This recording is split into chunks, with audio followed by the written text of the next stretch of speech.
Blog Talk Radio. Two sides to a coin, and one must choose which side they join, you know, brother man.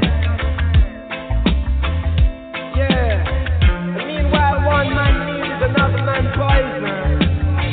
Mankind will do what they must to survive, innit? Hear me now.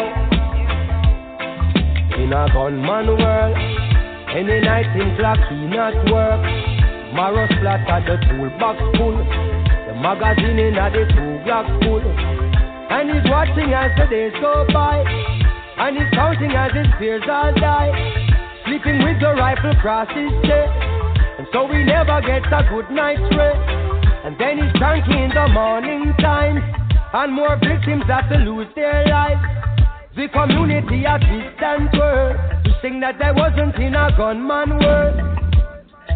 In a gunman life, he might not come home from work one night, so every minute matter ignores advice from his sleeping baby mother and child, that he won't win every game he plays. So she know he'll meet his end one day. Some juvenile will have to earn his stripes and have to take another gunman's life.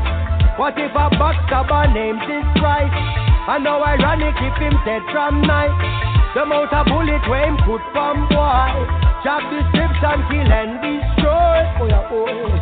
Now tell me, is it worth it all? If one done rise, then the next must fall. Tell me, is it worth it all? Those sleepless nights and patrol roll call. Tell me, is it worth it all? One child smile while the next one ball. Tell me, is it worth it? Is it worth it? Is it worth it all? Well, in a gunman world, life is so stressful. Back to school time come, cause when a gunman work, if he is successful and the job is well done, then there will be an unsolved crime. If no one to fill out a blank line, John Public have to hear and there. Informer get a coof way. Does he get nervous just like you and I? Watching out if the police pass by, cause any day you hear a gunman fail, then he's either dead or jail. What will it cost to make a gunman rich? How many lives before a gunman switch? The truth no wonder you. Welcome to Omnipresence Media on Chem West. Thank you guys so much. This is your host, Vickens Moscova L. Bay. We are doing what we can, and we are doing it lovely. I just want to do a couple quick announcements. I want you guys to remember to register to attend the Hip Hop Conference in Jersey. That is happening Saturday, May 17th at Suite 53, downtown Newark, across from the Prudential Center. If you didn't know, the mission of the Hip Hop Conference is to promote cultured values, collaboration, and integration among artists, hip-hop movements, press, media, and production. It's a big thing, y'all. Participation in an afternoon of networking with some of Jersey's and the tri-state region's premier artists, producers, bloggers, radio personalities, DJs, management, and industry professionals. All general attendees and artists must pre-register and attain approval. So just be sure to email hiphoppressconference@gmail.com for more info and how to register and where to purchase your ticket. And remember to hit up at Get Skrilla and at Super is on Twitter. Those are my mans. They are doing their thing. And remember, that's May 17th at Suite 53. But I know you guys are looking forward to that. But be sure to go to pharaonicdesigns.com. These are one of my brand sponsors with clothing. They make some amazing, amazing clothes for the ladies and the guys that are really, really empowering. So go to facebook.com/PHARAONIC or go straight to the website, PHARAONICdesigns.com, and you're going to see some of our ancient symbols right on present-day clothing. The motto of Farron Corp and the clothing line is Get Back to Greatness. We really, really have to do this, guys. There's so much going on every day in this world. If we don't get right, if we don't figure out what we're doing with our life and how to use these opportunities to our advantage where it can affect our community and and our family and friends in positive ways, then you know what? There's really no point of doing anything. That's why we have on our show today an amazing, amazing reality star, actress, model, and correspondent, Tahiry Jose. She's from right now currently on VH1's Love and Hip Hop New York, and she is set to release her brand new hot and steamy 2014 calendar shot by famed fashion photographer Jody Jones, perfectly entitled Intimacy. It's sponsored by 20 Grand Vodka, I know them, some good guys, and Live Fabulously Entertainment. This calendar will mark the second uber sexy installment by Tahiry Jose. Her featured calendar, the Wet Edition, was released in the beginning of 2011 to high acclaim. Consumers will be able to purchase this new calendar March 28th by visiting her website, TahiryOnline.com. That's TahiryOnline.com. Her appearances have been legendary. She's been cover model for King Magazine, which generated some of the highest sales. She's also appeared in countless other magazines like Complex, Double XL Show, Vibe. You know, she's everywhere. She's doing her thing. She's even hosted the ESPY Awards in 2000. She's been on the red carpet for the 2000 VMAs, MTV VMA. So, you know, she's really speaking and doing her thing. And just really an example to what these other females out here can do to take these opportunities and then to flip them and to turn them into business. Because she recently even acquired her own club called Suite 135, located in Uptown New York. So be forewarned, she's not your average pinup model. She packs a triple punch of beauty, brains, and brawn. She's a first-generation American born to Dominican parents in Harlem, New York. She's a true native New Yorker. She's the oldest of three girls, and she's always been a trendsetter. Wow, that's like me. I've always been a trendsetter as well. So she's attended New York City public schools, and she went to graduate from John Jay College of Criminal Justice, and she used the Harlem hustling streets to really fine-tune her natural swagger and use her education to be strategic about her career. So this woman definitely knows how to utilize these opportunities that sometimes we don't create, but they're out here. And if we don't do the right things with them, we'll be going in a whirlwind trying to figure out this game. You know, it's out here. The money's here. But we have to really figure out what we want to do in life and go in that direction. Because as you can see on the Love and Hip Hop show, things get a little wild, and she's going to definitely tell us all about that. Be sure to press 1. I think she's here now on the line. Let me go and check out this 201 number. Hello? Hello. Oh, hey, Tahiry. How you doing today? Good. How are you? Oh, I am awesome. It's really great to have you. I really want to honor and respect you for doing what you do and, you know, really taking it to different levels to, you know, show people it's not just a TV, but, you know, it's real life, and you really have to take care of what you got to do. Thank you very much for having me. Oh, my pleasure. I know today you're actually supposed to be attending an event, Women on the Move. They're honoring you for what you do. Can you speak about what it took you to get there and what it's going to be like later? What it took me to get where in general? Well, to be able to be honored by such other on a platform with other people like that. I'm actually honored. It's, you know, it takes a lot of hard work and dedication and just persistence and not stopping. There's always a way around the no. You know, just in life in general, you wake up and you know, I don't know how to explain. Like, you know, as a child, you go to school, you graduate. You know, people like my parents, you know, always raised me to believe that, you know, school education and that everything would just pay off. And then you wake up one day and you graduate college and you're like, oh, my God, I'm in this real world. Like, no longer do your parents, you know, have to tell you, help you, show you. You just, you know, they shape you to this individual and you're out there in the real world, and it can be a little scary to the teams, because I remember going through that situation, like waking up and saying, oh, my God, I just graduated, the jobs were rough. You know, you run into so many obstacles out there, but just knowing never to give up, to actually, you know, create this vision board of what, you know, you want, what you want to accomplish, these things you want to do, places you want to go, places you want to own, anything from just, you know, just in general, like education, anything you want to do. It's just important to create a vision board and to execute, to take the steps necessary to take you where you want to go. So that's pretty much, you know, what I've been doing since I was a teen. Like, I just sit down, I write everything, and I attack every situation and I execute, and I don't stop till I get it right.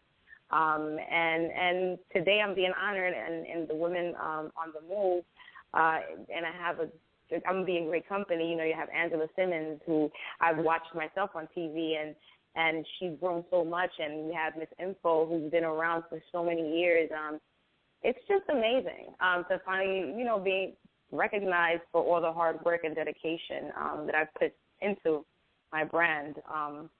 Again, I went to school for criminal justice. Years ago, I didn't think I would be here where I'm at today. But then it was important for me to use this platform for positive things and for good, and to build my brand. And that's what I've been doing. Oh, awesome. And when you say you went to college for criminal justice, were you studying to be, what were you studying?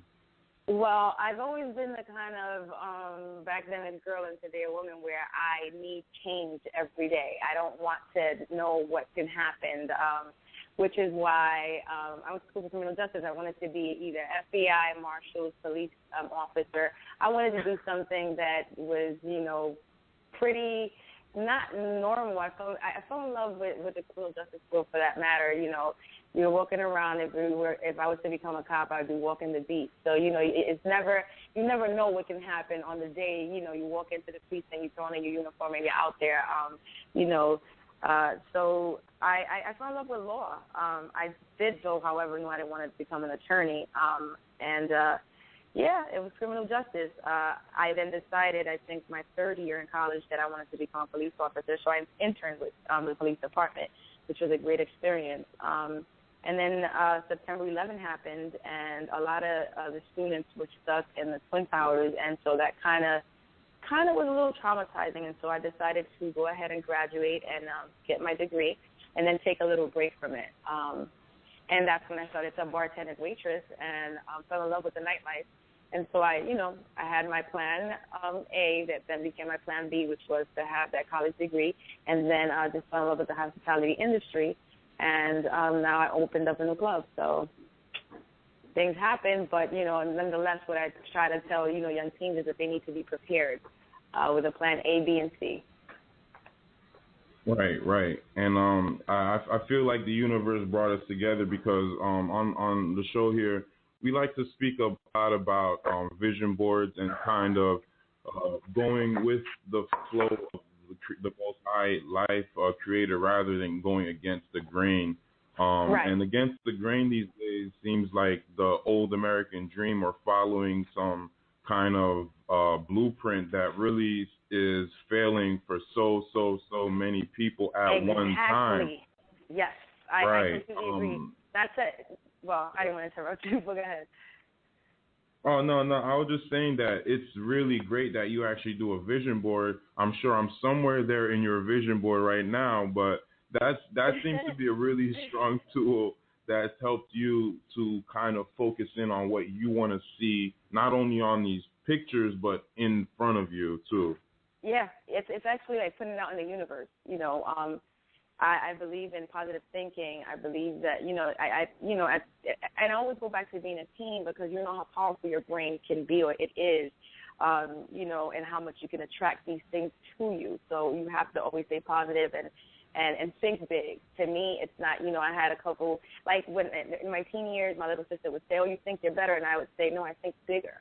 And as you know, your parents come from an older generation, they seem to think that the American dream is that the picket fence and then the house and the dog and the 2 kids, and you grow up to, going to school and you pretty much, they kind of fed in you these beliefs of what your life is supposed to be like, but they were older.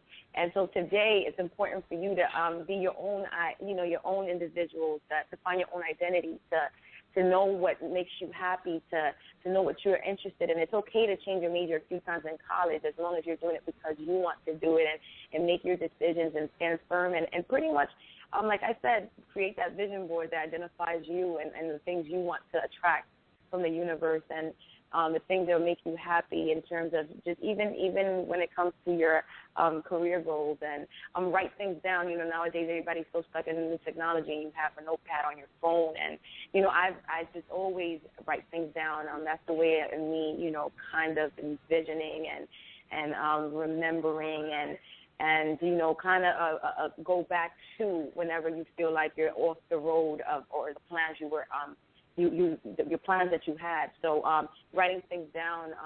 And so now I go to my vision board and I can and I X out a whole bunch of stuff. And I look back and I'm like, oh God, this is what the vision board is all about. And so now it's time for me to create a new one. So it's all about taking control of life. And that can start off at 16. It's just about kind of pretty much setting up. And that's very important. Oh yeah, definitely.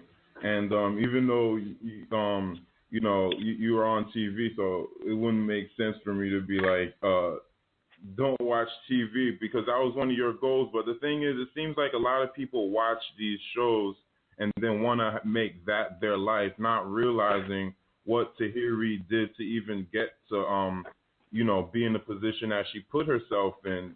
All they see is the glitz and the glamour and the awards, but they don't see those, those days when, it might seem a bit questionable in what one is doing. So even though we have these shows and everyone is using them to kind of create a life that they want to have as well, we have to realize that it's kind of like programming, like just like our parents, how they used to instill like an American type dream thing. They were programmed to instill that in us as well. So when people are out here, they're wondering why life isn't going their way or this or that. Not only do we have to use these different tools to kind of create, but we have to actually understand what's going on around us. I was wondering, when you were at John Jay, did the police did anything about what's it called? Oh, colorable law ever come up or anything like that? No. I don't know exactly what you're referring to. If you want to elaborate on it. Oh, well. It's just I've been recently just, because I'm like a sociologist, philosopher, right, scholar, whatnot. I've just been doing a lot of studies trying to figure out what's actually happening that people are not able to accomplish their dreams. And then we had this movement with, the law of attraction and this or that. And that was good to feel good or whatnot. But it seems like there's something that's impacting a lot of our generations. And I don't watch too much TV myself, but I always support the queens and the kings that are on there, at least feeding their families. Yet it seems like, especially recently, I don't know if you've noticed that these police are becoming even more militarized and just beating on people. I know you're from Harlem, but have you heard any? Something that's been it's been happening forever. For some reason, I really don't have much to say about it, but it's something that's been happening forever. I mean, to go back in history, it just happens. It's quite unfortunate, but I don't have much to say on the matter. Like, I don't even know how to attack this one. Oh yeah, it's all. Yeah, I was just wondering because you actually went to a criminal justice school. Because I don't get a chance to speak to people that actually got to learn in the system, so it's pretty interesting. I mean, it comes from the way you're raised, I believe. Being in college and interning with a lot of my friends that are cops now, like you would hear stuff early on where they were interning and they would just want to attack. It comes from it comes from like a core of like being unpopular, these kids, or, you know, their beliefs in different the racial profile and beliefs of, that guy is driving a nice car, so he must be a drug dealer, or he's black and I'm white. And it just comes from, I think the root of it comes from home. Then these guys get these badges and these guns and they feel all of a sudden power to do these things that aren't right, you know. So I remember being in school and interning and some of the guys saying, oh, watch how I'm going to harass this individual. And I come from, like, the way I was raised was, you know, equality, like, you know, not to just judge people. So I would always have these conversations with my peers, like, you know, why you want to bother him? Because he drives a nice car. What if he has a good job? It just comes off from, it comes from home. It comes from home. And so once these people get into these, you know, you become this police officer, you feel like you have the power to do all the wrong things, and that just comes from the individual. Oh, yeah, big point. And also, we also don't realize these policemen are using the Treaty of Verona, where they're supposed to actually be making a population smaller. That's why every time they shoot or kill somebody, you know, for a wallet or something, they always seem to get off and keep their job. Because a lot of times people don't realize a lot of these treaties are still in effect, and that according to law, most people, everyone is really chattel property, and because of that fact, we have no rights as humans. So if someone considers themselves a corporate citizen of the United States of America Corporation, then, you know, they're not protected. They're under the Amendment 14, which is for you know, a corporate citizen. That's why you notice on your birth certificate, license, and everything, it's all capital print. But with what you're doing on the TV show, I know you have some new episodes coming. What do you feel the effects of you know, the reality show scene on America? How do you feel about it? Well, it all depends on it depends. You know, everybody likes ratchet. Everybody likes the insanity. Everybody. It's funny because as much as I would say we get criticized being on national TV on a reality show, people actually give us they give us the hits they watch, they give us the ratings. But it's funny because you'll go through these meetings, and as much positive as you want to show, in order for the show to have the great ratings and become an on-one show, it has to, you know, they have to put out a lot of the craziness. So it all has to do with the individual again. It's what you want to portray out there. It's what you want to put out there. So, you know, we get to see a lot of the bad relationships, the crazy, the fights. But again, that's what really makes a hit show. I've noticed even around my friends, everybody's just like, oh my God, have you seen this show? This is happening. It's always crazy. And the positive doesn't get as much, people don't tune in to watch the positive, which is quite unfortunate. But again, it comes to the individual. I put out there, I discuss with the network, I let them know what's happening in my every day-to-day life. They choose if it's exciting, if it's, you know, camera-worthy, and then it's put out because we're not in charge of the editing. But it's supply and demand, and it's unfortunate, but it's the truth. I, however, try to, what you see is what you get when it comes to me. So if I'm doing charity, that's what it is. If I'm opening a club, that's what it is. If I choose to stand up for, you know, being an independent woman and saying no to that man in that ring, that's what I chose to do. So it comes, you know, it has a lot to do with the individual and the networks. And, of course, the network, whether they're praised or not, their job is to create and have this number one show. Everybody wants to have a number one show. And so I believe that a lot of the population criticizes reality TV shows, but then they watch. And I guarantee you, if we look at ratings, you know, the positive things that don't, you know, rank as high as the crazy things that, you know, are put out there. So at the end of the day, it's supply and demand. So, you know, people complain about it. People complain about these shows, but they watch. And so when the networks, you know, they bring in numbers and they see that the crazy got way much more and their shows are number one because of all the crazy antics going on, it's because people are actually watching, but they're criticizing at the same time. So I think it's a little unfair. But everybody has a job to do, and everybody, again, it goes back to everything in life. It's about the individual. It's about how you were raised. It's about what you're willing to put out there. Are you willing to sell your soul to the devil to stay on a national, to stay on a TV show? Are you, like some people portray to be somebody that they're really not, just to stay on a show. Others, choose to do what they do and don't care if they're judged. But at the end of the day, what makes a hit show is all the crazy, insanity things that, you guys watch. It's very entertaining. I, for one, don't watch as much anymore because I'm extremely busy. And because I'm on the show now, I'm able to, now I can piece them apart. But, again, what you see is what you get when it comes to myself. And I always say that I have to be okay with waking up with me in the morning. So I'm only going to do what makes me and what I feel is right, regardless of what anybody thinks. So, you can take that back to what we just talking about, the color law, it all comes from home, from what you believe in, and what you've been raised, and how you've been raised, and what you've been taught.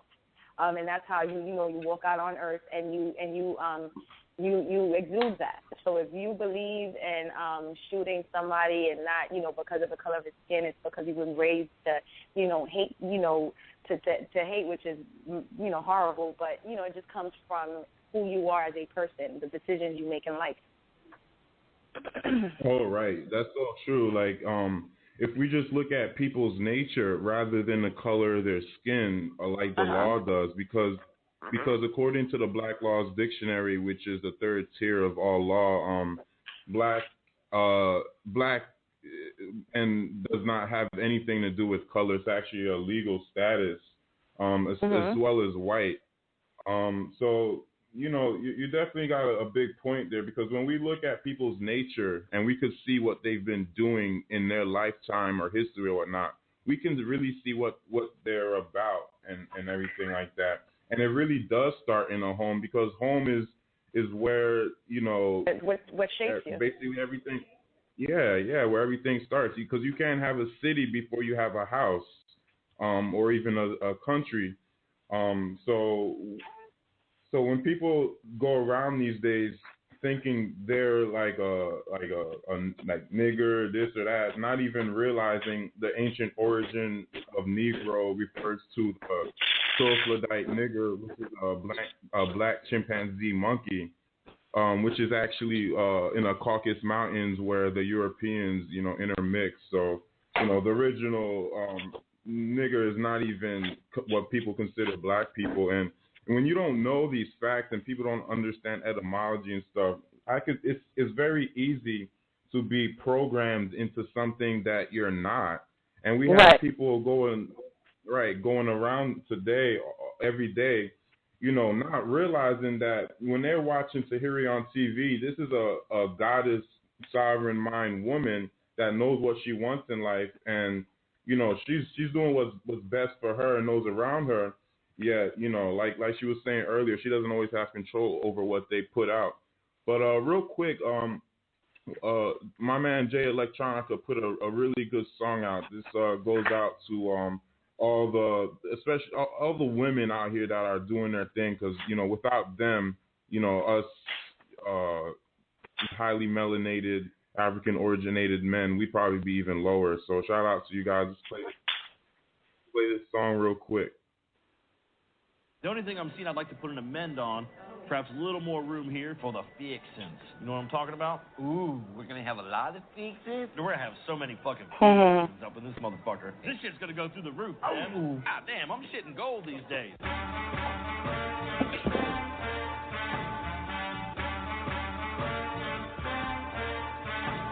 We made it.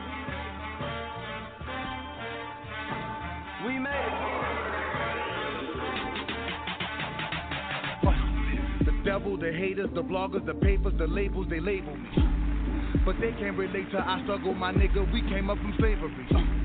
Apologies go out to all of my fans, cause they waited so patiently.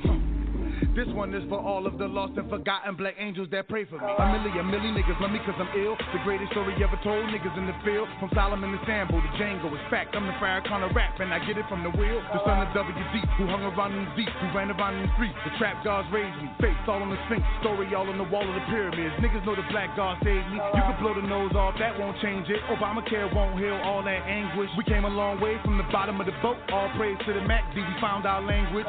Gold necklace, middle finger erected. God Prophet Shabazz, styling on the record. Lost sons of Muhammad, we wildin' on the record. The Shadu Allah and Lahad is the message. All these niggas, I got to fight one. All these devils, I got to strike some. All these rebels just waiting on the war cry. Mama said, son, you got to strike drum. Rock nation, celebration, motivation, elevation. Nigga, we made it from slaves on the slave ship, live from the cotton field, straight to the spaceship. Kind of makes me wonder why the hell so many people are trying to tell me to slow down. Seems like motherfuckers should be shutting the hell up and enjoying the show. Hopped up the slave ship, popped up my chain and took it to Jacob. I got it, go play it. Walked in that bitch like, nigga, we made it. I own my own masters. No, I ain't missing no royalty statements. I can't be rated. God. Damn, ho, stun on them haters. Sorry, Mr. Drizzy, for so much y'all talk. Silly me rapping about shit that I really bought. Why these rappers rap about guns they ain't shot, and a bunch of other silly shit that they ain't got. I'm on my loop, Peter, young go. Stunting on stage after 12 years of slaves. This ace spade look like an Oscar. Black tux look like a monster. Don't make me ride ya, nigga, watch your tone. I come to court with black boxes on. Y'all hella jealous of my melatonin. I can black out at any given moment. I'm God. Jesus, 7-letter made, so with my arms and feet shackle, I still get paid. All praise is due. I'm ready to chase a Yaku back in the cage. These are the last days. What do I sing phase? Showed up to the last supper in some brand new J's. I'm the true living book of hoes. New religion ain't from the other world. Alien superstition. You blind, baby. Blind to the fact of who you are, maybe. My bloodline's crazy. Kings and queens and Michael Jordan rings. I go stupido. Sucio. The flow's filthy. Y'all can't kill me. I've been inoculated from the snakes in the face and your corny handshake. Cocksucker, we made it.